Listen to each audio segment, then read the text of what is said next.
At a young age, we're taught that if we work hard, we'll be successful and then we'll be happy. But what if that formula is backwards? What if happiness fuels success and not the other way around? That's the theory of best-selling author Shawn Achor, who joins us on this special episode of Teaching Happiness, part one of a two-part series where we discuss the happiness advantage in education.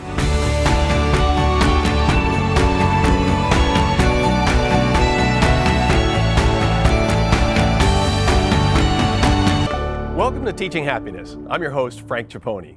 Around the world, Fortune 500 businesses and multinational organizations embrace this idea that a positive mindset enables us to be more creative and productive. It's no surprise this also rings true in education.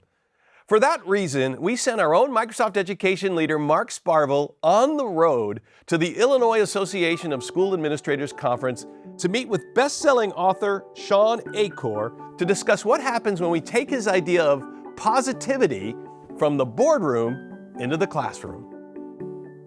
So Shawn, thanks for joining us. We're really grateful for your time today. Thank you so much for having me. So your TED Talk, the Happy Secret to Better Work, has had over 20 million views, which sort of sets you up as a bit of a happiness expert, I think. The title for this series is indeed Teaching Happiness, so let's start right there. In your book, The Happiness Advantage, you talk about raising performance, not delusions. And I really liked that. I wonder whether you could just explain what you meant by that. So as soon as we start talking about happiness or optimism, I think everyone gets the wrong idea. What we're looking for is not irrational optimism, because as soon as you go down that path, people stop believing in your leadership, your advice, your parenting, because they assume that you're divorced from the reality of the problems that are out there. What we are attempting to do in this research is do what sociologists call rational optimism, which is you start not with rose-colored glasses, you start with a realistic assessment of the present. The good and the bad in the system, the good and the bad of the resources you have, your strengths and weaknesses of a student. But in the midst of that realism, maintaining the belief that eventually my behavior might matter if linked to the right people.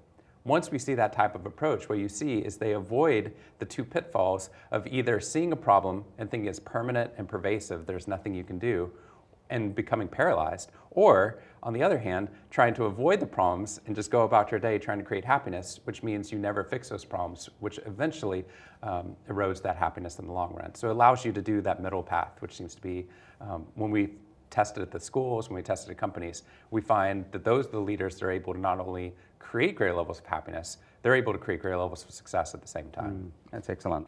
What are some of the immediate things that a school leader could do or a school teacher could do to lever happiness to help them navigate some of those tough times that we just talked about? So both of my parents were educators. My mom was a high school English teacher.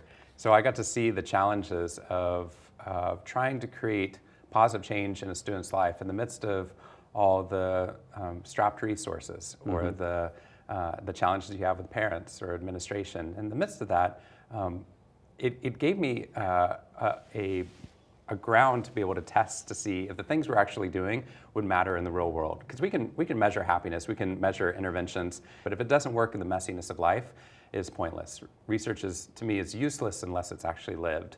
And so what we've been doing is we've been working with these schools is finding ways of taking some of those ideas and bringing it to the people who need it most. What I got fascinated by in this research is how much we could actually do to change our perception of the world in a valuable way, not to make us blind to the world, but actually make us more adaptive. So when we hear of educators or students or business leaders saying that they can't become happier, they'll tell you about something that's going on in their environment usually, or they'll tell you about their genes. I have family history for depression. I have family history for pessimism. That's who I am, that's how I've grown up. Our genes predispose us to have terrible teeth. And if you look around the human population, all of our teeth should be just rotted out. Unless, of course, you brush your teeth. And as soon as you brush your teeth, you get a completely different picture of what it is to be human. But we could easily say, no, what it is to be human is your genes. You have genes that rot out. So what we're looking at is, are there happiness hygiene habits akin to brushing your teeth that would change what it looks like to be human at a school for a student? That if we got it in every educator's life, every student's life, we could raise their levels of happiness and optimism dramatically above their genetic set point, and then cause them to be more resilient, cause them to make these positive changes within their life. So with educators, we suggest practicing the gratitude exercises, scanning for the positive, which changes their optimism score, which changes their response to that environment. Another one that we looked at UBS, the large Swiss bank in the middle of the banking crisis, and we found out that their stress management programs were actually causing them to be sicker. Because we go out, That was stressing them out. yes, it was, because you come into a training and they'd say, did you know stress is related to the 10 leading causes of death and disease? Educators' work is inherently stressful, right? The challenges we're experiencing are inherently stressful. And if you hear that research, it makes you feel stressed about your stress, right? We're creating a fight or flight response to the fight or flight response. Unfortunately, there's fantastic research proving that's true. There's amazing research on the other side proving the opposite, that same level of stress could actually cause people's cells to rebuild faster than anything we've seen. It deepens your social bonds. The military, they onboard you not with a beach vacation, they onboard you with boot camp, right? Because they know that if you go through stress with the right lens and with other people, it deepens your social bonds. Embedded within every stress is meaning. If I tell you someone's failing English right now, you probably don't feel that much stress. If I tell you your kid is failing English right now, you feel stressed. There's meaning involved with that relationship. If your inbox is overflowing with spam, you don't care. If it's people you need to get back to that you care about, you feel stressed. Right, yeah. As soon as you connect the meaning back to the stress in the midst of the work that we're doing, what we found was same level of stress, the stress didn't move, but a 23% drop in the negative effects of stress, the burnout, the headaches, the backache, the fatigue that we feel. Turns out when you're able to easily acknowledge the stress and then reconnect to the meaning of the stress, it allows us to actually not have as much of the negative impacts of the stress. So in the midst of a challenge, just reminding your brain about why this is actually important. We also need to diversify our meaning. Just like we diversify a financial portfolio, the same thing we want to do with meaning as well. Because I find in certain parts of my life, I just loved my work and I saw it to be meaningful, so I just pushed all my energy there. We actually see that with some educators who actually end up burning out. Success doesn't yield the happiness we expected. If a student's success rates rise for the next 5-year period of time, their levels of happiness flatline in the midst of it. The same thing with an educator, which is stunning because we just think if we can just get a little bit further down this road, think how happy everyone will be. And that's not how it works. But what we find is that if we can deepen your social bonds, if we can deepen your gratitude or get you to practice optimism, if we can get one of those three things, every educational outcome we test for on the SAT and ACT standardized test scores worldwide, turns out all of them rise significantly when the human brain is positive first. If we really want to see higher test scores, we need to be focusing on the very predictors that cause that to happen. And it's not, I'll feel happy once I get the score. It turns out happiness, optimism, gratitude, social connection, joy, meaning, purpose, that's the fuel for seeing what our brains are capable of. Right, so that's one of the things I've been seeing a lot popping up in social feeds and in research articles has been around the critical importance of gratitude to rewire the brain. So that was also something that seemed to come through very strongly with your work around practicing gratitude. And I've heard you mention that as you're scanning, you're setting up your brain to scan for the things that you're grateful for. Yes, so in my talks now, I used to go through 5 different habits that cause people to raise their levels of happiness above their genetic set point. One of them was looking for gratitude exercises, where if we got people to scan for 3 new things that they're grateful for 21 days in a row, their levels of happiness go from low-level pessimist to low-level optimist on average. So we actually see a dramatic change that occurs there. But if you take that gratitude and push it out, it becomes even more powerful. So what we got people to do is for 21 days in a row, write a 2-minute positive email praising or thanking one person in your life. It doesn't have to be someone at a school or at a company. You can write to anyone. Around day 8, everyone feels like they ran out of people, right? Like that's everyone. But then you start to remember that teacher you used to work with a couple years ago, or that ex who just had a baby, or the friend from camp that you haven't seen in 20 years. I wrote to a high school English teacher actually one day and said, "You're the reason I fell in love with reading. You're the reason I wrote a book. Thank you for changing my life." So when I think about my social connection, as anyone watching this is thinking about their social connection, you usually think about your close family and friends. That high school English teacher from Waco, Texas, was not on that map for me until I started scanning for someone I could write to that day. And then I realized she had a huge impact upon my life, and she really cared about me. And I just meaningfully activated her with an email, and she just wrote back to me. Suddenly she starts to light up on my mental map as well. And my perception of social connection deepens dramatically. What we find is if you do this for 21 days in a row, your social connection score rises significantly without adding a single person or friend to your life. And what we're finding in this research continually as we measure it is that if the teachers don't feel a sense of meaning and purpose, they leave before 2 years. So you're not getting a great education, right? It's good as if they were staying there and learning more and more. So if we started with the teachers and the educators and the staff, if we raise the levels of gratitude and optimism by doing these very simple positive psychology habits, it turns out they stay longer, they feel more engaged with their work, they're able to ripple this positive change out to their students, right? The stress levels drop for the students, but then if you're able to get this into the classrooms, it turns out that as we've been measuring these things worldwide, what we've been finding is incredible things. We took a bottom 10% school in the United States and brought their graduation rates up to 91%. That happens when you start to actually create optimism and positivity, because positive education yields those higher outcomes on the backside of it. And I like this sense of building a sense of efficacy that that we can make a difference. We're grateful for you spending time with us today and sharing your insights around happiness with our audience, so thank you. Oh, thank you so much for sharing this research.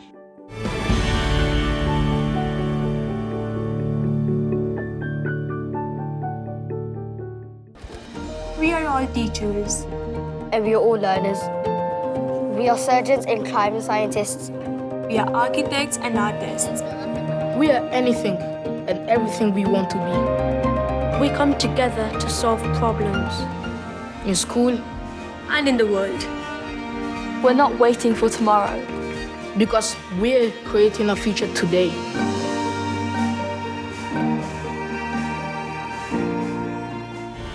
Welcome back. I'm Sonia DeLaFose. On this episode, we've focused on the advantage that a positive mental state can give both teachers and students of all ages. Now we'll explore how Microsoft tools can help create a universal learning environment to promote positivity in the classroom. To walk us through, I am joined by Senior Accessibility Evangelist Megan Lawrence. Thanks so much for having me today. We are so excited to have you. So tell me a little bit about what Microsoft's doing to really bring accessibility to the forefront. So we know that classrooms are incredibly diverse, which is what makes schools so strong. At Microsoft, we want to make sure that technology reflects that diversity. So that's part of the reason we put accessibility and disability at the heart of the way we design tools. I love that. When we do that, we create technology that allows teachers to create universal learning environments to empower every student, and we also allow the student to go ahead and customize and personalize their own digital learning environment. That's fantastic. So what are some tools where we've been doing that? So here within PowerPoint, anytime you give a lecture or give a lesson, you can go ahead and turn on subtitles. So under Slideshow, you can simply tick the box that says always use subtitles. And when you go into presentation mode, you will see an automatic subtitle take place. That's incredible. So this is incredibly important for people or students that are deaf or hard of hearing. Right, but what about the rest of the students? Exactly. So again, we're creating that universal design learning environment by engaging students with multiple senses. They can hear the teacher speaking, they can see the visuals on screen, and follow along with the text below. That's fantastic. I even see the text correcting itself. It's really interesting to see how far speech to text has come and how accurate it is today. That's incredible. All right, what's next? So, social and emotional learning is incredibly important for both teachers, students, and parents these days. So we are encouraging people to use forms to go ahead and have a mood check-in. I love that. So I've seen teachers using restorative circles. I've seen teachers using red, yellow, green cards, and I love the use of forms. Part of what I really like here is you are teaching students about emotional literacy, giving them that language to talk about the way they feel, and making it part of the learning environment. Yeah, that's great. So, what we know is that about 8% of male students are colorblind. Wow, I had no idea. Mm-hmm. So under the ease of access settings, here on your operating system, you can go ahead and set color filters. This allows a student to go ahead and customize their view of information. Oh my gosh. So really putting it in the hand of the student to control how they see what they're interacting with. Exactly. Building those self-determination skills so that students can really take charge of their own learning. That's amazing. Now, it can oftentimes be hard for a student to express what they know or even write a story that they have in their mind. For sure, I've seen that at all ages. So using something like dictation, we can give students a new way of telling us what they think. Let me give you an example here. Yeah. Here is the story planning sheet for a boy who's dyslexic. Now, you can see that several teachers have come along here and written down or attempted to help the student tell what they want to say. I have seen that so often. But what the student actually wrote down themselves was 1956, how, when, and where. Using dictation, this is the story that the child told. One day around 1956, a scientist was working around the radioactive waste at the nuclear power plant where he worked. Wow, so from 4 words to an entire paragraph, and clearly even more than that, that's incredible. That's really providing the tools that every child needs to succeed. And I'm sure they walked away from that learning experience feeling really positive about what they were able to show. Yeah, I couldn't agree with you more. Awesome.